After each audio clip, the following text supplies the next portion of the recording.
கர்த்தருடைய பரிசுத்த நாமத்திற்கு ஸ்தோத்திரம். இன்றைய நாளின் தியானத்திற்கென்று தெரிந்து கொள்ளப்பட்ட வேத வசனம் நீதிமொழிகளின் புத்தகம் 13ஆம் அதிகாரம் 13ஆம் வசனம். நீதிமொழிகள் 13:13. திருவசனத்தை அவமதிக்கிறவன் நாசமடைவான், கற்பனைக்கு பயப்படுகிறவனோ பலன் அடைவான். ஆமென். இன்றைய தியான வசனம் இரு முக்கியமான கருத்துக்களை வெளிப்படுத்துகிறது. அதாவது திருவசனத்தை அவமதிப்பதின் விளைவு மற்றும் கற்பனைக்கு பயப்படுகிறவனின் பலன். இது குறித்து சற்று நேரம் தியானிப்போம். முதலாவது, திருவசனத்தை அவமதிப்பதன் விளைவு நாசம். தேவன் தந்திருக்கிற வார்த்தையை நிராகரிக்கிறவன், அதை கவனிக்காமல் செல்கிறவன் நாசம் அடைவான் என்று கூறுகிறார். சாலமோன் ஞானி இந்த அதிகாரத்தில் ரொம்ப தெளிவாக இதை குறித்து வலியுறுத்தி சொல்லியிருக்கிறார். திருவசனத்தை கடைபிடிக்காமல் வாழும் ஒருவரின் வாழ்க்கை வீணாகிவிடும். இது ஆன்மீக நாசத்தையும், அதாவது நித்திய வாழ்வின் இழப்பையும் மற்றும் வாழ்க்கையில் ஏற்படும் பிரச்சனைகளையும் குறிக்கலாம். நீதிமொழிகள் 1:7 இவ்வாறு கூறுகிறது: கர்த்தருக்கு பயப்படுதலே ஞானத்தின் ஆரம்பம், மூடர் ஞானத்தையும் போதகத்தையும் அசட்டை பண்ணுகிறார்கள் என்று. இதன் பொருள், தேவனின் வார்த்தையை உன்னிப்பாக கேட்காதவர்கள் அறிவை இழந்து அழிவுக்கு உட்படுவார்கள். அடுத்தது, கற்பனைக்கு பயப்படுகிறவனின் பலன். கற்பனை என்பது தேவன் தந்த ஆணைகளையும் உபதேசங்களையும் குறிக்கிறது.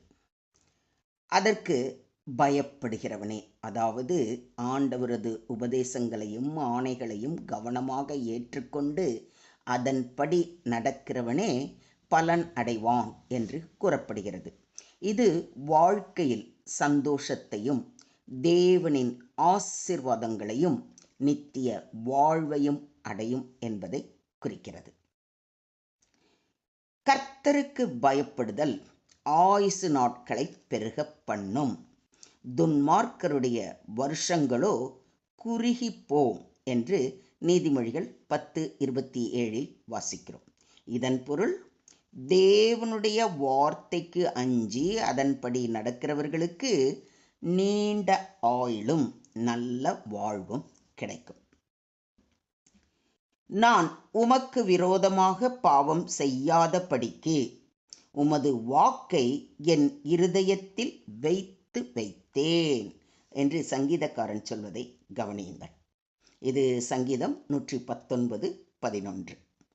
தேவனின் வார்த்தையை இருதயத்தில் வைத்துக் கொள்ளும் பொழுது அது நம்மை பாவத்திலிருந்து பாதுகாக்கும். நாம் தவறான வழியில் செல்ல முற்படும் போது அந்த வசனம் நம் கால்களுக்கு தீபமும் பாதைக்கு வெளிச்சமுமாய் இருந்து சரியான பாதையில் செல்ல வழி காட்டும். தேவனுடைய வார்த்தைகளை அவமதிக்காமல் அதன் மேல் மதிப்பு வைத்து பயப்பட்டு அதன்படி நடக்கும் பொழுது நாம் நற்கீர்த்தி அடைவோம். என்னை தள்ளி என் வார்த்தைகளை ஏற்றுக்கொள்ளாதவனை நியாயம் தீர்க்கிறதொன்று இருக்கிறது. நான் சொன்ன வசனமே அவனை கடைசி நாளில் நியாயம் தீர்க்கும் என்று நம்முடைய ஆண்டவராகிய இயேசு கிறிஸ்து கூறுவதை யோவான் எழுதின நற்செய்தி நூல் 12ஆம் அதிகாரம் 48ஆம் வசனத்தில் வாசிக்கிறோம். இயேசுவின் வார்த்தைகளை நிராகரிப்பவனை அந்த வார்த்தைகளே தீர்ப்பு கூறும். தேவனுடைய கட்டளைகளை மதிக்காமல் அவமதிப்பவன் தண்டனை அனுபவிப்பான். ஆகவே தேவன் சொன்ன வார்த்தைகளை கேட்டு அதை நடைமுறைப்படுத்த வேண்டும். இதை ஒத்துக்கிறீங்களா? அல்லாமலும் நீங்கள் உங்களை வஞ்சியாதபடிக்கு திருவசனத்தை கேட்கிறவர்களாய் மாத்திரம் அல்ல, அதன்படி நடக்கிறவர்களாயும் இருங்கள். அதன்படி செய்கிறவர்களாயும் இருங்கள்.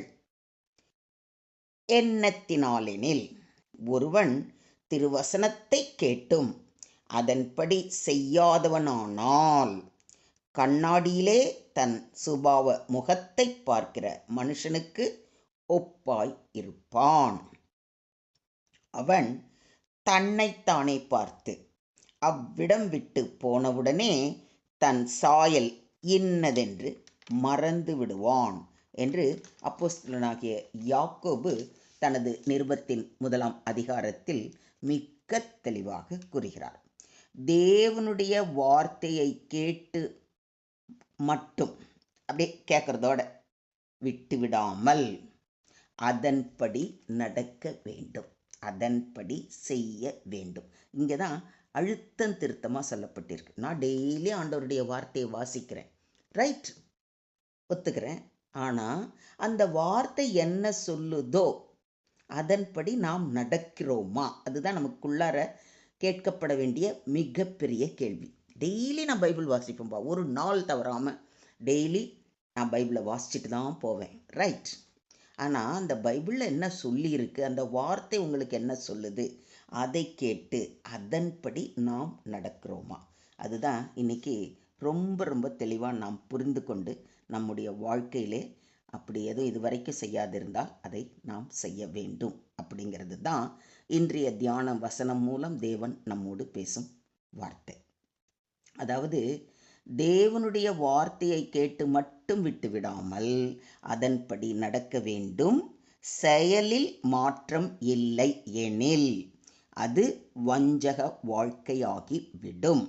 அப்படிப்பட்டவர்களுக்கு நாசமே முடிவு. தெள்ள தெளிவாக சொல்லப்பட்டிருக்கு இல்லைங்களா? நான் சொல்லிய இந்த வார்த்தைகளை கேட்டு இவைகளின்படி செய்கிறவன் எவனோ அவன் கன்மலையின் மேல் தன் வீட்டை கட்டின புத்தியுள்ள மனுஷனுக்கு ஒப்பிடுவேன்.